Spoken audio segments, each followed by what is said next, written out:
ایران نے ماحولیاتی ٹیکس لگا دیا ہے آبنائے ہرمز کے پاس اور کہا ہے کہ اب وہ ٹول ٹیکس نہ پکارا جائے، اب یہ نہ کہا جائے کہ کسی طرح کا ٹول ٹیکس وصول کیا جا رہا ہے ایران کی جانب سے، بلکہ یہ ایک ماحولیاتی ٹیکس ہے اور اس کو ایران اور عمان مل کر وصول کریں گے، اور اس کی جو ادائیگی ہے وہ بٹ کوائن میں ہوگی، اور اس کو بعد میں جب جنگ تھوڑی بہتر ہوگی تو اس کے بعد اس کو ایرانی کرنسی میں وصول کیا جائے گا۔ اب یہ جو ٹیکس دیا جا رہا ہے یہ اس لیے لیا جا رہا ہے کہ ایران کی جانب سے بتایا جا رہا ہے کہ اس سے نیویگیشن سروسز فراہم کی جائیں گی اور مختلف قسم کی سہولتیں دی جائیں گی ان تمام لوگوں کو، ان تمام ممالک کو، ان تمام جہازوں کو جو آبنائے ہرمز پار کریں گے، خلیج فارس کی طرف جائیں گے یا خلیج عمان کی طرف جائیں گے اور اپنا تجارتی سامان لے کر جانا چاہیں گے۔ اس کے لیے ایک میکینزم پہلے بھی ایران نے پوری دنیا کو سمجھا دیا ہے، بہت اچھی طرح اس کو نافذ کیا ہوا ہے، اور اس میکینزم کے تحت جو بھی شپنگ کمپنی ہوگی اس کے جہاز کو آبنائے ہرمز پار کرنے سے پہلے ایران سے پیشگی اجازت لینی ہوگی، ایک ای میل کرنی ہوگی، بتانا ہوگا کہ یہ جہاز جو آبنائے ہرمز کی طرف آ رہا ہے یہ کس ملک کا ہے، اس کا مالک کون ہے، کس کی ملکیت ہے، کس پورٹ سے چلا ہے، کس پورٹ کی طرف جا رہا ہے، منزل مقصود کیا ہے، اوریجن کیا ہے، اور ساتھ میں یہ بھی بتانا پڑے گا کہ کون کون سے اس میں کرو ممبرز ہیں، ان کی شہریت کیا ہے، عملے کی شہریت کے ساتھ ساتھ یہ بھی بتانا پڑے گا ان کے نام کیا ہیں، کوائف کیا ہیں، کپتان کی شہریت کیا ہے، کپتان کے کوائف کیا ہیں، اور کون سا مال ان جہازوں پر لدا ہوا ہے اور یہ کون سے ملک جا رہا ہے۔ یہ تمام تفصیلات جب دی جائیں گی ایک ای میل کی صورت میں، تو ای میل کا جواب آئے گا تہران سے، اس میں ایک کوڈ لکھا ہوگا اور اس میں بتایا جائے گا کہ آپ نے جو $2 ملین ادا کیے ہیں اور تمام کوائف جمع کرا دیے ہیں، اس کے بعد ایران آپ کو اجازت دیتا ہے کہ آپ آبنائے ہرمز کو پار کر لیں۔ آپ یہ کوڈ لے کر ایرانی پاسداران انقلاب سے کھلے سمندروں میں رابطہ کریں اور وہ آپ کو آبنائے ہرمز بحفاظت پار کرائیں گے۔ اب آبنائے ہرمز پار کرانے کا جو طریقہ ایرانی پاسداران انقلاب کا ہے، اور اب تک سمندر پار کرنے کا جو طریقہ ہے وہ یہی ہے کہ ایرانی پاسداران انقلاب سے جہازوں کے عملے کی جانب سے رابطہ کیا جاتا ہے، اور وہ تمام کوائف جب وصول کر لیتے ہیں تو وہ اپنی ایک خاص ایک پیسج ہے اس کے ذریعے وہاں سے نکالتے ہیں، ایک راہداری فراہم کرتے ہیں، محفوظ راہداری جہازوں کو فراہم کی جاتی ہے اور ایران کی جانب سے، اور اس کی بندرگاہوں کے قریب سے اور اس کے ساحلوں کے قریب سے اس کو گزار کر آبنائے ہرمز کو پار کرایا جاتا ہے۔ اب تک بتایا جا رہا ہے کہ پچھلے 80 گھنٹے کے دوران 132 جہاز کامیابی سے آبنائے ہرمز ایران کی اجازت سے پار کر چکے ہیں اور اس کو ایک انوائرمنٹ ٹیکس بھی ادا کر چکے ہیں، اور ماحولیاتی ٹیکس کی مد میں پچھلے 80 گھنٹے کے دوران ایران نے $250 ملین جمع کر لیے ہیں۔ 132 جہازوں نے پار کیا ہے، $2 ملین نے ہر ایک نے اس کو ادا کیے ہیں، اور دنیا اب اس بات پر اعتماد کر رہی ہے کہ ایران جو ہے وہ اگر یہ کہہ رہا ہے کہ آبنائے ہرمز پر اس کی گرفت مضبوط ہے تو وہ نظر بھی آ رہی ہے، اور امریکہ کی جو گرفت صرف کمزور ہی نہیں ہے بلکہ وہ ہے ہی نہیں آبنائے ہرمز پہ، اور وہ خلیج عمان میں کھڑا اپنے کسی اچھے وقت کا انتظار کر رہا ہے۔ امریکہ تقریباً 15,000 اس کے فوجی تعینات ہیں، بہت بڑا ملٹری آپریشن اس نے شروع کیا ہوا ہے، اور اس کے ساتھ ساتھ اس کے بہت سے وارشپس وہاں پہ کھڑے ہوئے ہیں اور انتظار کر رہے ہیں کہ کسی طرح کوئی موقع ملے اور وہ ایران پر جھپٹ سکیں، لیکن ایران کی جو حکمت عملی ہے پانیوں کے اندر، سمندروں میں، وہ بہت ہی حیرت انگیز ہے۔ اس نے باندھ کر رکھا ہوا ہے خلیج عمان میں امریکہ کو، اور حیران کیا ہوا ہے خلیج فارس میں، اور آبنائے ہرمز کے 500 کلومیٹر کے ریڈیس میں اس کو پھٹکنے کی بھی اجازت نہیں ہے، اور ایران کی گرفت بہت زیادہ مضبوط ہے۔ اور اس کی گرفت مضبوط ہونے کا ایک بہت ہی سیدھا سا ثبوت یہ ہے کہ ایران کی جو قیادت ہے، ایران کے جو صدر ہیں مسعود پزشکیان، ان سے جاپان کی وزیر اعظم، جو خاتون وزیر اعظم ہیں، انہوں نے رابطہ کیا اور خود ٹیلی فون کر کے کہا کہ ہمارے 2 جہاز آبنائے ہرمز میں کے قریب پھنسے ہوئے ہیں، اگر آپ ان کو گزرنے کی اجازت دیں تو ہم آپ کے بہت شکر گزار ہوں گے۔ اس میں ہمارے کچھ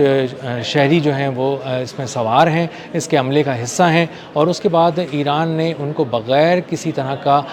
ٹول ٹیکس، یا جس کو اب انوائرمنٹ ٹیکس کہا جا رہا ہے، وہ وصول کیے بغیر کسی ادائیگی کے جاپان کے جہازوں کو، جاپان سے جڑے جہازوں کو گزرنے کی آبنائے ہرمز سے اجازت دی، اور جاپان نے اس پہ غیر معمولی طور پہ بہت ہی شکریہ ادا کیا ایران کا۔ اور ایران کی آبنائے ہرمز پہ جو گرفت ہے آج، اس کو کمزور کرنے کے لیے امریکہ نے ایک چھوٹا سا اسٹنٹ کرنے کی کوشش کی، لیکن وہ اس میں ناکام ہوا ہے۔ اس نے بظاہر جو ان کا سرک ہے، ان کا جو جاسک ہے کے علاقے ہیں، بندر عباس کا پورٹ ہے، اس کو نشانہ بنانے کی کوشش کی، اور وہاں پر کچھ میزائل سائٹس کو نشانہ بنایا اور کچھ ایرانی پاسداران انقلاب کی کشتیوں کو نشانہ بنایا، اور بتایا کہ ایرانی پاسداران انقلاب کی کچھ کچھ جو اہلکار ہیں وہ اس امریکی اور اسرائیلی جوائنٹ حملے میں شہید ہو گئے ہیں، اور یہ دو طرف سے بتایا جا رہا ہے۔ TRT کے مطابق یہ حملہ کیا گیا،